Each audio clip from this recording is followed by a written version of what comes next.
ہجرت کے بعد آپ مدینہ شریف میں حکم الہی سے سب نمازوں میں بیت المقدس کو قبلہ بناتے۔ اسی طرح 16 یا 17 مہینے گزر گئے۔ آپ کے دل میں یہی تمنا تھی کہ کعبہ ہی کو قبلہ بنایا جائے۔ چنانچہ ایک دن اللہ کے آخری نبی صلی اللہ علیہ وآلہ وسلم قبیلہ بنی سلمہ کی مسجد میں نماز ظہر پڑھا رہے تھے کہ حالت نماز ہی میں یہ وحی نازل ہوئی، سورہ بقرہ کی آیت نمبر 144، جس کا ترجمہ ہے: ہم دیکھ رہے ہیں بار بار آپ کا آسمان کی طرف منہ کرنا، تو ہم ضرور آپ کو پھیر دیں گے اس قبلے کی طرف جس میں آپ کی خوشی ہے، تو ابھی آپ پھیر دیجئے اپنا چہرہ مسجد حرام کی طرف۔ رسول کریم صلی اللہ علیہ وآلہ وسلم نے نماز ہی میں اپنا چہرہ بیت المقدس سے پھیر کر خانہ کعبہ کی طرف کر لیا، اور تمام مقتدیوں نے بھی آپ کی پیروی کی۔ اس مسجد کو جہاں یہ واقعہ پیش آیا مسجد قبلتین کہتے ہیں، اور آج بھی یہ مسجد اور اس کے دونوں محراب موجود ہیں۔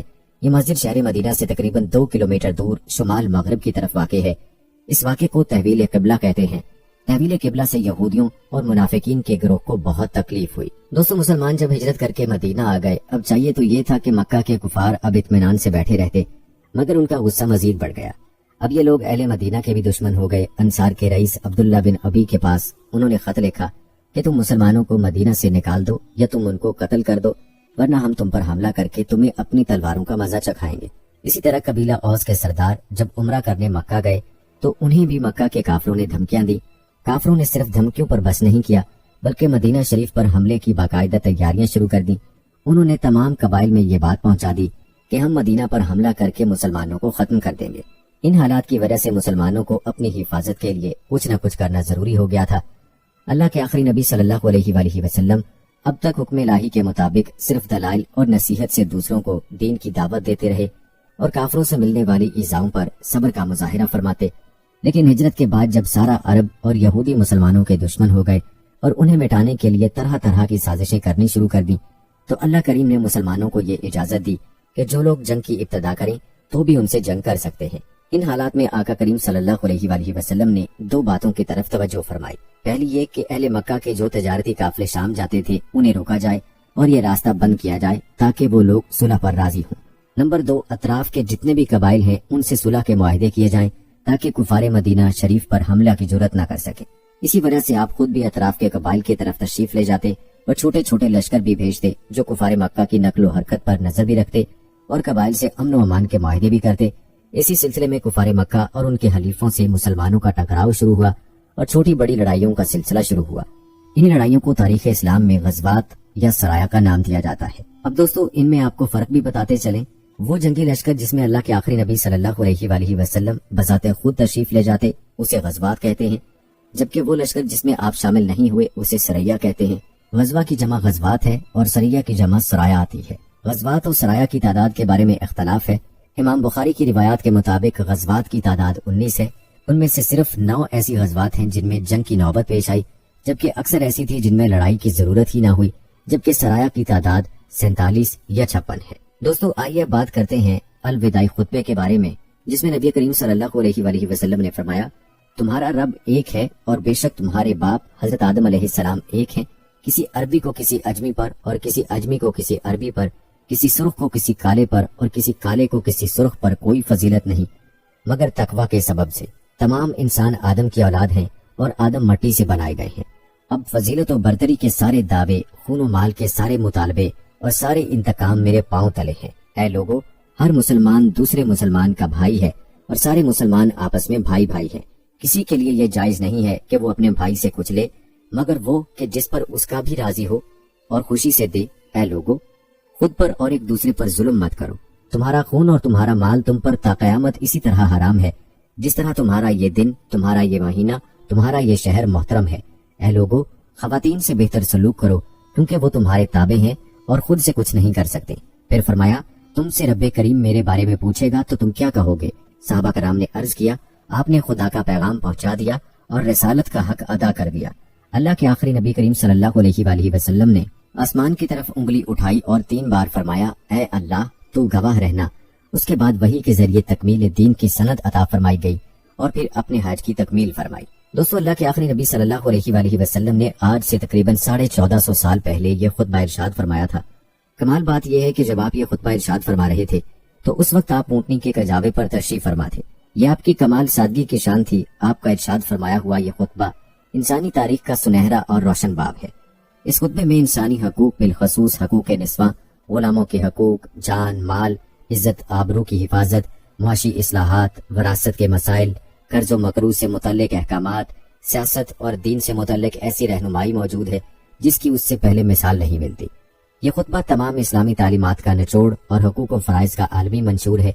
یہ خطبہ آج بھی مسلمانوں کے لیے گویا آئین اور ابدی پیغام کی حیثیت رکھتا ہے۔ یہ خطبہ آج بھی اتنا ہی اہم ہے جتنا آج سے 1450 سال پہلے تھا۔ اس خطبے میں وہ روشنی ہے جس کی انسانیت کو ضرورت ہے۔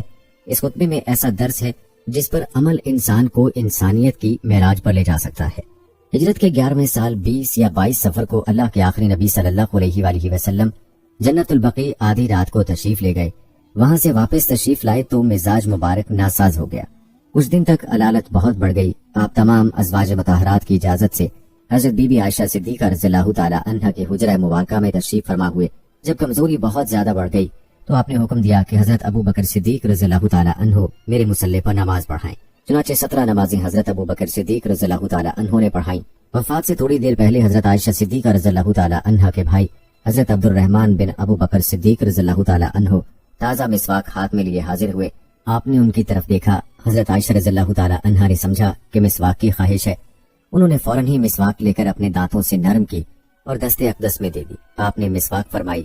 پیر کے دن ربیع الاول کے مہینے میں آپ نے رحلت فرمائی۔ مشہور قول کے مطابق 12 ربیع الاول ہجرت کے 11ویں سال آپ نے ظاہری طور پر اس دنیا سے پردہ فرمایا۔ آپ کے وصال ظاہری سے صحابہ کرام کو بڑا صدمہ ہوا۔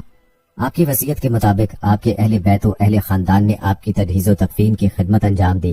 آپ کا جنازہ مبارک کے حجرہ شریف کے اندر ہی رہا۔ حضرت عباس رضی اللہ تعالی عنہ نے نبی کریم صلی اللہ علیہ وآلہ وسلم کے نماز جنازہ ادا کرنے کی تفصیل یوں بیان فرمائی ہے کہ جب اللہ کے آخری نبی صلی اللہ علیہ وآلہ وسلم وصال فرما گئے تو مرد داخل ہوئے اور انہوں نے بغیر امام کے انفرادی طور پر صلاۃ و سلام پڑھا۔ پھر عورتیں داخل ہوئیں تو انہوں نے بھی آپ پر صلاۃ و سلام پڑھا۔ پھر بچے گئے، انہوں نے بھی ایسے ہی کیا۔ پھر غلام گئے، انہوں نے بھی آپ پر صلاۃ و سلام پڑھا۔ کسی نے بھی آپ پر امامت نہ کروائی۔ شروع میں صحابہ کرام رضوان اللہ اجمعین میں اختلاف ہوا کہ آقا کریم صلی اللہ علیہ وآلہ وسلم کو کہاں دفن کیا جائے۔ اس موقع پر حضرت ابو بکر صدیق رضی اللہ تعالی عنہ نے فرمایا کہ میں نے رسول اللہ صلی اللہ علیہ وآلہ وسلم سے یہ سنا ہے کہ ہر نبی اپنی وفات کے بعد اسی جگہ دفن کیا جاتا ہے جس جگہ اس کی وفات ہوئی ہے۔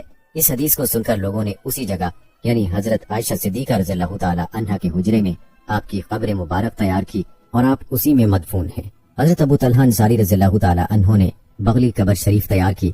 حضرت علی رضی اللہ تعالی عنہ، حضرت فضل بن عباس، حضرت قاسم بن عباس، حضرت عباس رضی اللہ تعالی عنہ اجمعین نے جسم اقدس کو قبر منور میں اتارا۔ تو دوستو یہ تھی ہماری آج کی ویڈیو۔ امید کرتے ہیں کہ آپ کو پسند آئی ہوگی۔ آج کی اس ویڈیو کے متعلق اپنی رائے کا اظہار کمنٹ باکس میں لازمی کیجیے گا۔